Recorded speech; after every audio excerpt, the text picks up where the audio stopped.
রতন মোল্লা আপনার কে হয়? রতন আমার ছেলে হয়। আপনার ছেলের নামে আপনার ছেলের বউ মামলা করেছে। মিথ্যা মামলা করছে আমার ছেলের বিরুদ্ধে।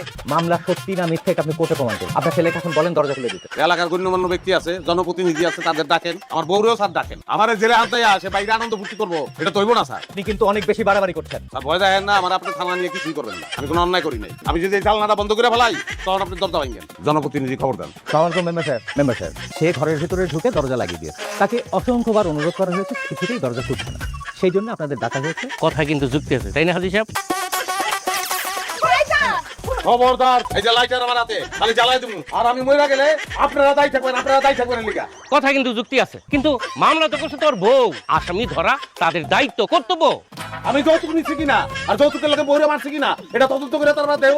মামলা হওয়ার সাথে সাথে আসামি গ্রেপ্তার করা আমাদের দায়িত্ব। এটা আপনি কমে যাও। আমি কি লেগেছি একটু আমি অপরাধ যদি না করি আর যত ঢুকাইবেন পয়লা পরে তো আমি খাটে ঘুমাই।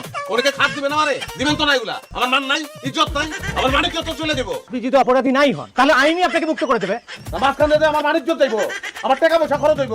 হ্যাঁ, এই ক্ষতিপূরণ কি আপনি দিবেন? আরে আমি দেবো কি করতে? গেলে গেলে চাইছেন 3 মাস 4 মাস 6 মাস 1 বছর হইতে পারে আমি জেল খাতে পারি। হ্যাঁ, তারপর প্রমাণিত হইলো যে আমি নির্দোষ। লাভটা কি হইলো? মাঝখান থেকে আমার যে মানিক গেল, আমার টাকা পয়সা গেল। পারবেন ওগুলো ফেরত দিতে? যদি ফেরত দিতে পারেন তাইলে স্ট্যাম্প আনেন, স্ট্যাম্পে লিখিত দেন। আর মানিক ফেরত দেবো, টাকা পয়সা যা কিছু হইছে সব ক্ষতিপূরণ দিব। আপনার লোক আমি চলে যাবো, অসুবিধা নাই আমার।